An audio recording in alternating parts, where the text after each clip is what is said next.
पहलगाम हमले के बाद से सुरक्षा बल फुल एक्शन में है। आतंकवादियों के घरों को चुन चुन कर गिराया जा रहा है और इसी क्रम में लश्कर के आतंकवादी हारिस अहमद का घर भी गिराया गया है। कांचीपुरा इलाके में हारिस मोहम्मद के घर में ब्लास्ट किया गया। इसके अलावा एक और आतंकी एहसान अहमद शेख के घर पर भी एक्शन हुआ है, जहां उसका 2 मंजिला मकान जमींदोज कर दिया गया। लश्कर के ये दोनों ही आतंकी साल 2023 में घाटी में एक्टिव थे और वहीं दूसरी ओर सुरक्षा बलों ने कश्मीर के अलग अलग इलाकों में डोर टू डोर जाकर मैपिंग और पूछताछ की है। दरअसल पुलिस कुलगाम आतंकवादियों को 2 मददगारों को पकड़ चुकी है, जिनके पास से 2 पिस्टल, मैगजीन और कई राउंड गोलियां जब्त की गई हैं, जिसके बाद से सुरक्षा बल अब चप्पे चप्पे पर सर्च ऑपरेशन चला रहे हैं।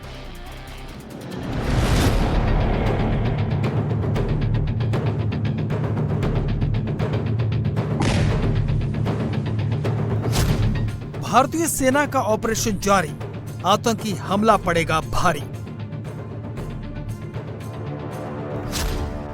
सुरक्षा बलों को फ्री हैंड, आतंक का होगा दी एंड।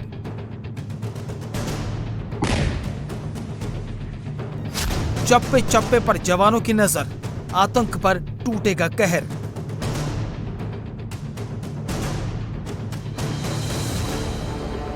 पहलगाम में बेगुनाहों की जान लेने वालों के खिलाफ जबरदस्त एक्शन जारी है।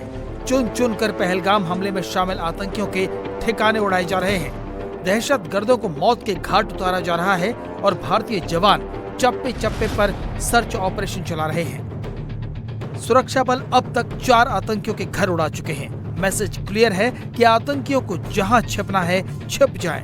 वो किसी भी हाल में बख्शे नहीं जाएंगे। सिक्योरिटी फोर्सेस ने हमले में शामिल आतंकी हारिस अहमद, एहसान अहमद शेख, आसिफ शेख और आदिल ठोकर के घरों को मिट्टी में मिला दिया है।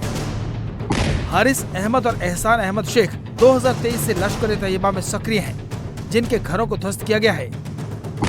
ये तस्वीरें लश्कर के आतंकी आसिफ शेख के घर की हैं, जिसे पुलवामा के त्राल में उड़ा दिया गया। आसिफ शेख पहलगाम में हुए नरसंहार में शामिल था, जिसने हमले को अंजाम देने वाले आतंकियों की मदद की थी। इसके अलावा एक और आतंकी आदिल ठोकर के घर का भी यही हश्र हुआ। आदिल के घर में जोरदार धमाका हुआ और पूरी बिल्डिंग तबाह हो गई।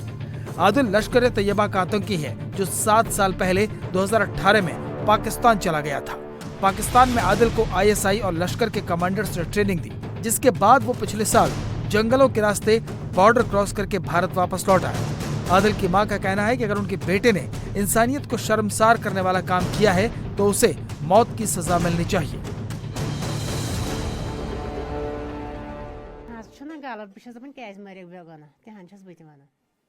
ये सब गलत है। मैं भी यही कहती हूँ, बेगुनाह लोगों को क्यों मारा गया है? बेगुनाह लोगों को नहीं मारना चाहिए था।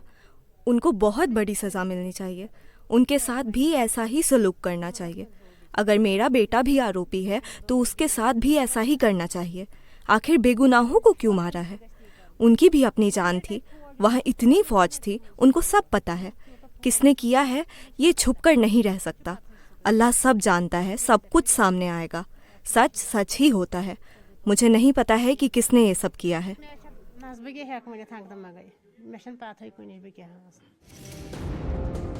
दरिंदों को ढूंढने के साथ साथ जम्मू कश्मीर के अलग अलग इलाकों में सुरक्षा बलों की जांच पड़ताल जारी है। रात तक डोर टू डोर जाकर मैपिंग और लोगों से पूछताछ की जा रही है। शुक्रवार रात भी ये सिलसिला जारी रहा, जहां पूरे डाउनटाउन और आसपास के इलाकों में डोर टू डोर वेरिफिकेशन किया गया। पूरे कश्मीर में अलग अलग जगहों पर घर में जाकर डोर टू डोर वेरिफिकेशन की जा रही है, मैपिंग की जा रही है। CRPF और जम्मू कश्मीर पुलिस इस समय अलग अलग जगहों पर, चाहे साउथ कश्मीर का शोपियान, अनंतनाग, पुलवामा, अवंतीपुरा वो हो या उसके अलावा बाकी एरियाज, यहाँ पर पूरी वेरिफिकेशन कर रही है। जो लोग हैं उनका डेटा इकट्ठा किया जा रहा है। उसके साथ साथ ये भी पूछा जा रहा है कि कोई संदिग्ध कोई आया है या नहीं, कोई संदिग्ध गतिविधि है या नहीं। उसके साथ इस बात का ध्यान रखा जा रहा है कि कोई भी अगर फिशी मूवमेंट या कोई सस्पिशियस मूवमेंट है तो इस बात में जानकारी तुरंत दी जाए। तो यहाँ पे आप देखें तो ये जो एरिया है यहाँ पर पूरा कॉर्डन लगाया गया है और यहाँ पर जो सीनियर ऑफिशियल्स हैं वो खुद यहाँ पर मौजूद है।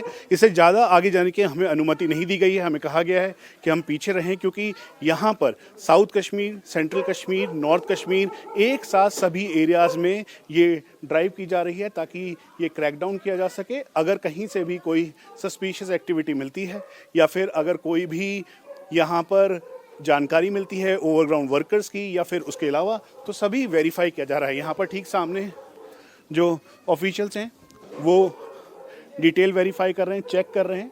उसके साथ जम्मू कश्मीर पुलिस और जो सीआरपीएफ के जवान हैं वो यहाँ पर तैनात हैं, डिटेल ले रहे हैं। घर के कौन कौन मौजूद है उसकी भी जानकारी ली जा रही है। सीआरपीएफ और जम्मू कश्मीर पुलिस लोगों से अपील कर रही है कि वो इंटेलिजेंस की मदद करें, जिससे आतंकियों का जल्द से जल्द खात्मा किया जा सके।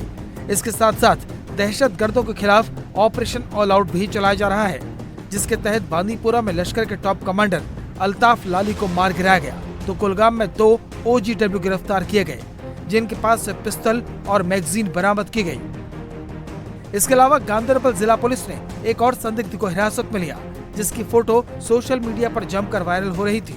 आरोप है कि शख्स ने एक महिला से उसके धर्म के बारे में पूछा, जिसे लेकर महिला ने वीडियो शेयर किया। मामले में पुलिस ने कार्रवाई करते हुए इसे गिरफ्तार किया।